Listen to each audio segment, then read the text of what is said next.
हाँ, तो अपन एक्सरसाइज 2.2 का फर्स्ट क्वेश्चन कर चुके थे बहुत ही धमाकेदार तरीके से। और ये जो अगला जो क्वेश्चन अपना वो है, एक द्विघात बहुपद ज्ञात कीजिए जिन्हें शून्यंकों का योग दे रखा है और शून्यंकों का गुणनफल क्रमशः दे रखा है। गलती कहाँ करते हैं अपन? गलती ये करते हैं कि इस 1/4 को मानते हैं कि जैसे अपन दो शून्य लेते थे तो उसको क्या बोलते थे? अल्फा और बीटा। भाई दो शून्य को क्या बोलते थे? पहले शून्य को अल्फा, दूसरे शून्य को बीटा बोलते थे। तो आपके दिमाग में ये घूम रहा है कि अल्फा तो 1/4 और बीटा है -1, जो कि बिल्कुल गलत घूम रहा है। ऐसा अगर घूम रहा है तो वो बिल्कुल भी गलत घूम रहा है। इसका मतलब ये क्वेश्चन वाला ये कह रहा है कि दोनों शून्यंकों का योग है 1/4 और दोनों शून्यंकों का गुणनफल है -1। ऐसा है, नहीं कि ऐसा। तो ये ध्यान रखना, दोनों शून्यंकों का योग है 1/4 और दोनों शून्यंकों का गुणनफल है वो है आपका -1। ठीक है, तो ये भी ध्यान देना है, वेरी इंपॉर्टेंट बात है। और वैसे आपने बेसिक इंट्रोडक्शन वाला अगर क्लास ली है, वो सेशन देखा है, तो उसमें मैंने आपको पहले ही बता दिया था कि किस हिसाब से अपन करेंगे कि जब दो शून्य दे रखे हो तो अपन ये वाला फॉर्मूला अप्लाई कर दें। कौन सा? x² minus alpha plus beta multiply में x plus alpha into beta बराबर 0। यानी कि हिंदी में अगर बोले इसको और भी शब्दों में बोलना चाहो तो x² माइनस शून्यंकों का योग गुणा x प्लस शून्यंकों का गुणनफल बराबर 0। ये तरीका है। ठीक है, चलिए ये स्टार्ट करते हैं अपना पहला 1/4 और -1। चलो फिर इसको देखते हैं। तो देखो जो फर्स्ट है उसमें अपने पास में दे रखा है शून्यंकों का योग। ठीक है, शून्यंकों का योग कितना है, जिसको अपन बोलते हैं ना अल्फा प्लस बीटा से, वो हमें दिया हुआ है 1/4। ठीक है, 1/4 हो गया। और फिर सेकंड है शून्यंकों का गुणनफल। ठीक है, शून्यंक एक शून्यंक है, शून्यंक होने चाहिए ना, शून्यंक एक ही बात है, शून्यंक कोई फर्क नहीं पड़ता, का गुणनफल। ठीक है, गुणनफल का मतलब मल्टीप्लाई, तो वो हो जाएगा अल्फा इंटू बीटा और वो आपको दे रखा है 1 ही दे रखा है ना, 1 ही -1 दे रखा है -1। ठीक, अब देखो जब भी आपको शून्यंकों का योग दे रखा हो और शून्यंक गुणनफल दे रखा हो तो एक फॉर्मूला होता है, वो ये लिखना आपको करना है क्या, ये तो पता चल गया ना।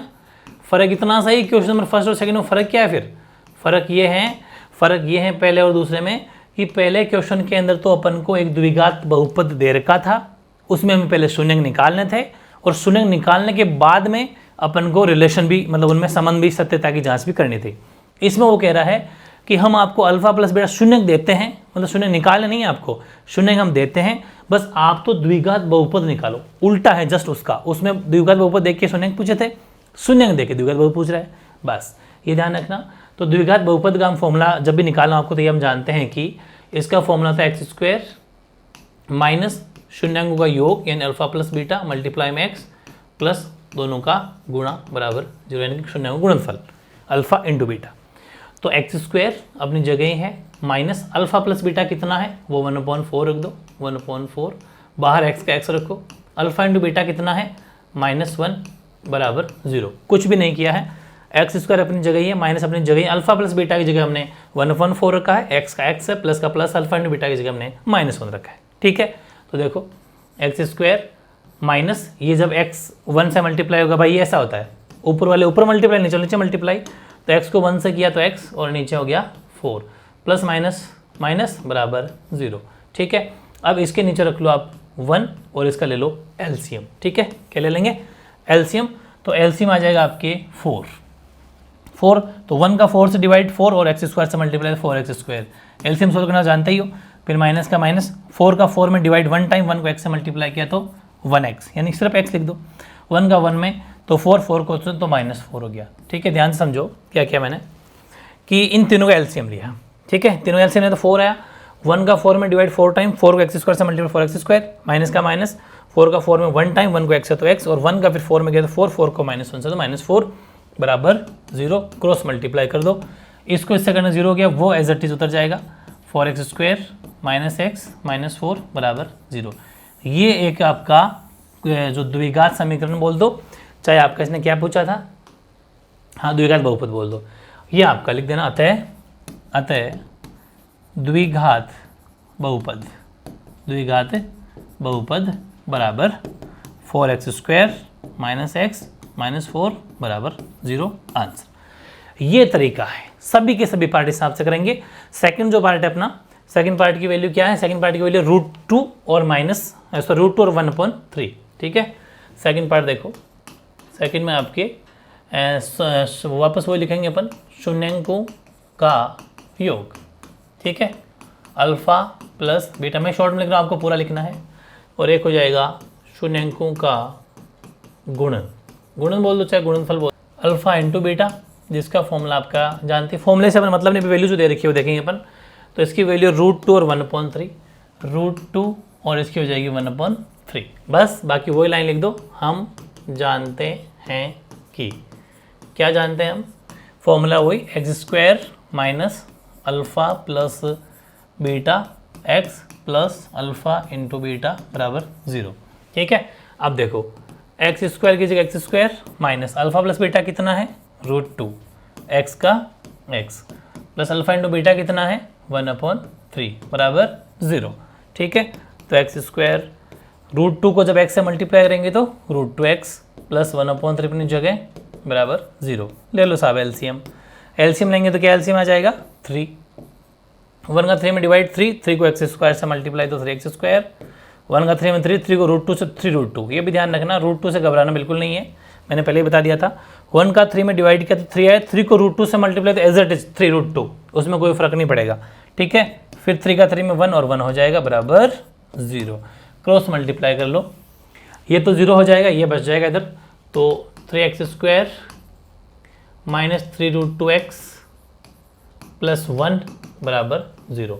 बाकी वही लाइन लिख देना, अतः बहुपद, द्विघात बहुपद, सॉरी पूरा लिखना, अतः द्विघात बहुपद बराबर 3x² माइनस 3√2x प्लस 1 बराबर 0। इस हिसाब से ही हो जाएगा, बहुत ज़्यादा इजी है, बिल्कुल भी टेंशन लेने की जरूरत नहीं है। ये था अपना पार्ट सेकंड। अब चलते हैं अपना पार्ट 3 की तरफ। ये अपना सेकंड हो गया। अब 3 के अपन देखें तो 0√5 है, 0 और √5 है। तो देखो क्या है, 0 है और √5 है, मतलब सम ऑफ जीरोस, जो हम देखते हैं इसको शून्यांकों का योग, शून्यांकों का योग जिसको अपन अल्फ़ा प्लस बीटा कहते हैं, वो अपने पास में 0 है। और अल्फ़ा इंटू बीटा जो है मतलब शून्यांकों का गुणन जो है वो आपको दे रखा है √5। बाकी वही लाइन लिख देंगे अपन, हम जानते हैं कि, ठीक है। क्या जानते हैं, x² minus alpha plus beta x plus alpha into beta बराबर 0, ठीक है। तो x² अपनी जगह ही है, माइनस अल्फ़ा प्लस बीटा कितना है 0, x मल्टीप्लाई हो जाएगा, अल्फ़ा इंटू बीटा √5 है बराबर 0। तो x² 0 से मल्टीप्लाई करो तो पूरा का पूरा 0 हो गया, कोई मतलब नहीं है, प्लस √5 वो अपनी जगह ही है बराबर 0। तो द्विघात समीकरण जो बना वो यही है। देखो द्विघात समीकरण कब कब होता है, मैं आपको छोटी सी नॉलेज करवा दूँ, साइड में लिख लेना। द्विघात समीकरण के लिए मस्ट है वो है सिर्फ x² का होना, x² का होना जरूरी है, बाकी चाहे x की वैल्यू हो चाहे ना हो कोई फर्क नहीं पड़ता। मतलब ये x² plus 4x plus 3 suppose ऐसा कोई द्विघात, ये बिल्कुल सही है। और अगर ये इतना सा भी हो जाए ना तो भी सही है, और अगर ये इतना सा हो जाए ना तो भी सही है। लेकिन अगर ये तीनों में से अगर इतना सा है कि 4x प्लस 3 बराबर 0 और ये नहीं है तो ये नहीं होगा। मतलब मस्ट क्या है, ज़रूरी क्या है, x² का होना ज़रूरी है, बाकी चाहे तीन में से कोई भी वैल्यू मत हो कोई फर्क नहीं पड़ता। क्यों, क्योंकि उसको अपन लिख सकते हैं, लेकिन क्योंकि जब है ही x² द्विघात समीकरण की अपन अगर बात करते हैं, द्विघात बहुपद की बात करते हैं, तो 2 घात तो होनी चाहिए, ये चीज़ है। तो ये आंसर है आपका, तो लिख सकते हो द्विघात बहुपद, अतः द्विघात बहुपद बराबर x² प्लस √5 बराबर 0।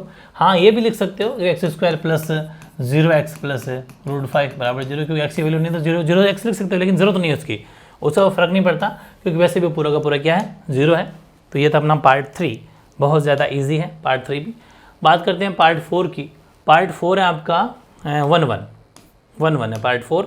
तो चलो पार्ट 4 पे आते हैं। पार्ट 4 जिसमें अपन को अल्फ़ा प्लस बीटा भी 1 है, अल्फ़ा प्लस बीटा दे रखा है 1 और अल्फ़ा इंटू बीटा भी दे रखा है 1। बाकी आप समझ तो गए होंगे, ये तो है शून्यांकों का योग और ये है आपका शून्यांकों का गुणन, ठीक है, बहुत ज़्यादा इजी। बाकी वही लाइन लिखना है अपन को, हम जानते हैं कि x square minus alpha plus beta x plus alpha into beta बराबर 0। तो x square minus alpha plus beta क्या है 1 है, x plus alpha into beta भी 1 है बराबर 0। तो एक्स स्क्वायर जब 1 को x से मल्टीप्लाई करोगे तो x ही रहना है, तो माइनस का माइनस रह जाएगा, प्लस 1 बराबर 0। यही आपका द्विघात बहुपद है। लाइन लिख सकते हो चाहो तो। अतः द्विघात बहुपद बराबर x square minus x plus 1 बराबर 0। है ना आसान? तो बहुत ईजी है, बस फॉर्मूला वैल्यू रखते जाओ और करते जाओ। ये अपना था फोर्थ पार्ट, ठीक है। फोर्थ के बाद अब नंबर आता है फिफ्थ का, -1/4 और +1/4, ठीक है। तो आ जाओ इधर। अल्फ़ा प्लस बीटा तो है आपका -1/4 और अल्फ़ा इंटू बीटा है प्लस का 1/4। ये अपना पांचवा पार्ट है, शून्यंकों का योग, और सेकंड हो जाएगा शून्यंकों का गुणन, ठीक है। ये लाइन लिख देंगे। बाकी हम जानते हैं कि, ठीक है, बिल्कुल आलस नहीं करना है, मैं जब हर बार लिख सकता हूँ, आप क्यों नहीं। हम जानते हैं कि x square minus alpha plus beta x plus alpha into beta बराबर 0, ठीक है। तो देखो x square minus alpha plus beta कितना है, माइनस का 1/4 x plus alpha into beta कितना है, प्लस का 1/4 0। अब क्या करना है, एक्स स्क्वायर माइनस माइनस हो जाएंगे प्लस, और जब x को 1 से मल्टीप्लाई करें, ऊपर वाले ऊपर मल्टीप्लाई, नीचे वाले नीचे मल्टीप्लाई, तो ये हो जाएंगे x नीचे 4 का 4 प्लस 1/4 बराबर 0, ठीक है। ले लो साहब एलसीएम लेंगे तो क्या आ जाएगा, एलसीएम आएगा 4, ठीक है। तो 1 का 4 में 4 को एक्स स्क्वायर हो गया भाई, 1 का 4 में डिवाइड किया तो 4 को एक्स ऊपर वाले से मल्टीप्लाई तो 4x स्क्वायर, 4 का 4 में 1 को एक्स से किया तो x, और प्लस 4 का 4 में एक बार ऊपर भी एक, ठीक है भाई। 4 का 4 में डिवाइड 1 टाइम, 1 को 1 से मल्टीप्लाई, मतलब नीचे वाले नीचे डिवाइड किया जाता है और ऊपर वाले को मल्टीप्लाई किया जाता है, जो उससे डिवाइड करने से जो निकल के आता है। तो 4x square plus x plus 1 बराबर 0, क्योंकि ये इससे मल्टीप्लाई होने पर तो एज इट इज, इससे मल्टीप्लाई होने पर 0, तो लाइन लिख देंगे। अतः द्विघात बहुपद बराबर क्या हो गया, 4x square plus x plus 1 बराबर 0। ये आपका आंसर था ना, वेरी इजी। ये अपना कौन सा पार्ट हो गया, ये अपना पार्ट हो गया फिफ्थ। अब लास्ट पार्ट बचा आपका 4 और 1, ठीक है। लास्ट पार्ट कौन सा बचा है, 4 और 1, तो देखते हैं लास्ट पार्ट भी, छठा पार्ट है। उसमें आपके अल्फ़ा प्लस बीटा तो दे रखा है 4 और अल्फ़ा इंटू बीटा दे रखा है 1। अच्छा, प्लस माइनस चेक करना चाहेंगे, सही बात है, प्लस माइनस दोनों प्लस का ही है, ठीक है। तो यहाँ लिख देंगे अपन शून्यंकों का योग, और यहाँ लिख देंगे शून्यंकों का गुणन। बाकी वही फॉर्मूला कौन सा हम जानते हैं कि लिखने के बाद में लिखेंगे, x square minus alpha plus beta multiply में x plus alpha into beta बराबर 0, ठीक है। तो x square minus alpha plus beta कितना 4x plus alpha into beta कितना 1 बराबर 0। एक्स स्क्वायर जब 4 को x से मल्टीप्लाई करेंगे तो माइनस का तो माइनस रह जाएगा, लेकिन 4x प्लस 1 बराबर 0, बिल्कुल आंसर आ गया। लिखना चाहते हैं लाइन लिख देना। अतः बहुपद, ठीक है, बहुपद कौन सा, द्विघात बहुपद बराबर x square minus 4x plus 1 बराबर 0। ये थे साहब पूरे 6 के 6 पार्ट जो अपन ने कंप्लीट कर लिए हैं बहुत ही ज़बरदस्त तरीके से। ये अपनी एक्सरसाइज कौन सी थी, एक्सरसाइज 2.2 का सेकंड क्वेश्चन था। इस हिसाब से अगर अपन देखें तो बेसिक इंट्रोडक्शन की क्लास होगी अपनी कंप्लीट, उसके बाद में 2.1 की एक्सरसाइज कंप्लीट, उसके बाद में 2.2 का क्वेश्चन नंबर फर्स्ट कंप्लीट, और आज की क्लास होगी 2.2 क्वेश्चन नंबर सेकंड भी कंप्लीट, मतलब एक्सरसाइज 2.2 भी कंप्लीट। अब जो क्लास आपकी होने वाली 2 क्लासें और होगी, 2 कौन कौन सी, एक क्लास तो होगी उदाहरण संख्या 1 से लेके 4 की, और एक क्लास होगी आपकी उदाहरण संख्या 5 खुद की सेपरेट क्लास। बहुत डिफरेंट तरह का एग्जाम्पल है ये, बहुत धुआंधार तरीके से कराने वाला हूँ, बहुत डिफरेंट है। इसमें अल्फ़ा है, बीटा है, तो गामा भी है, ठीक है। जबकि यहाँ तक मामला अल्फ़ा बीटा पे था, लेकिन ये भी आपको पढ़ना है, स्टैंडर्ड मैथ्स में भी पूछा जाता है, बहुत तगड़ा एग्जाम्पल है, ज़रूर देखेंगे अपन। बाकी कुल मिला के अपनी 2 पॉइंट पर उसके बाद में कंप्लीट हो जाएगा चैप्टर नंबर सेकंड। तो चैप्टर नंबर सेकंड में कुल मिला के 6 क्लास हुई अपनी, ठीक है। 2 अभी बाकी है और 4 ये चौथी क्लास हो ही गई। तो बड़े ध्यान से पढ़ो, बहुत ज़बरदस्त तरीके से पढ़ने वाले। कोई भी डाउट हो, कोई भी प्रॉब्लम हो, कोई क्वेरी हो तो आप उसका कमेंट कर दिया करो, ठीक है।